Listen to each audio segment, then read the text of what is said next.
What's up? This is Chris Halb, getting shredded. Yeah. It's early morning, drinking my coffee, doing my reps for Jesus here. And got a question from Troy. Troy wants to know about carb backloading. He says, "Hey Chris, I bought your ebook and I've been using the GTS method for a few months now, and now I love it. Thank you.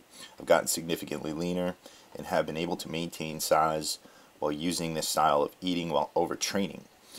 I've recently been hearing a lot about the carb backloading concept, where you eat high protein and no carbs before you work out, around 5, and then after you work out you have a lot of protein with plenty of carbs. This method has a lot to do with insulin sensitivity and timing your carbs, just like the GTS method, and I was wondering what your thoughts are on this eating style. From what I've heard and read from multiple sources, is that you can eat carbohydrates in abundance post-workout and eat them until you go to sleep. I'm a bit skeptical about this, but numerous people have claimed that it works very effectively. I was wondering what your take on this. Love the info you put out to everybody, and I look forward to the new material you release." Thanks so much, Troy. So carb backloading is, I think, a very good way of doing things. And it's actually very similar to the GTS method in that it does focus on insulin sensitivity, building insulin sensitivity before you put carbohydrates into your body, so that the carbohydrates you do put in your body you're able to use more effectively and able to use them more efficiently. So that way they're not going to add excess fat to your frame or anything like that. Now, as far as it goes, I want to say that there's going to be two caveats to this. So the first thing is, and as all of you know, regardless of what time you're eating your carbs, timing as far as eating them close to bed, it doesn't matter. You don't have to worry about eating carbs close to bed. It's been demonstrated that that's not going to have a significant effect on whether or not you use those carbohydrates for fat or for fat buildup or for supplying your muscles with glycogen. What will have an effect is whether or not you're training, right?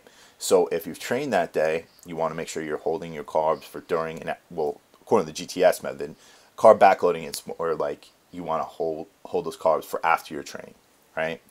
Now, a lot of people say there could be unmitigated carbohydrate intake during that time, and the thing that I would stress is that I would calculate your macros, understand how many carbohydrates you need for your goal and your body type, and make sure that whatever carbohydrates you're taking in post-workout are going to fit with your macros, if it fits your macros. 2, so we've got the quantity down. We also have to think about the quality. So if you're sitting there and you're crying, and you're thinking about when you were 12 years old and your first girlfriend broke up with you, and you're fucking crying and dying, and you're listening to Kid Cudi and friggin', maybe I'm letting you guys a little bit too far into my own life, and you're in some kind of carbohydrate days where you're eating tons of ice cream and cake and things like that, and you're eating for your own pleasure. Well, there's a couple of things to consider here.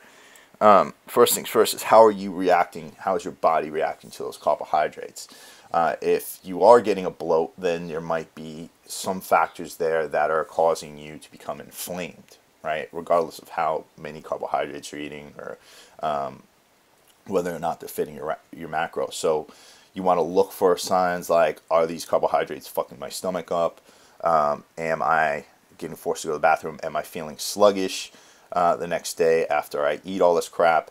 That kind of stuff. So unmitigated carbohydrate intake, whether it's post-workout or not, both in the quantity range and in the quality range, needs to be regulated and understood, that if you're eating more carbohydrates than you actually need, you'll probably put on some fat, and that if you're eating the wrong kind of carbohydrates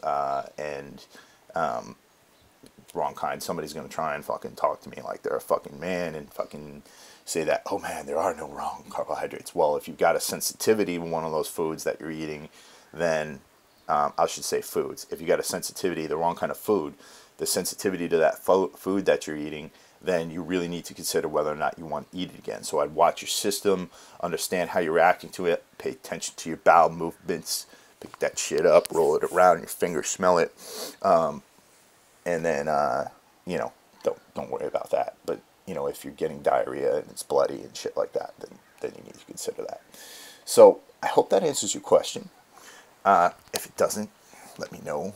If any of you got any more questions, please hit me up at Chris Albert. Oh no, gettingtoshredded@gmail.com. I'll put that down below, along with my links to the gtsmethod.com, my new interactive site, and the beautiful Warrior Soul apparel site. Peace out. Reps for Jesus.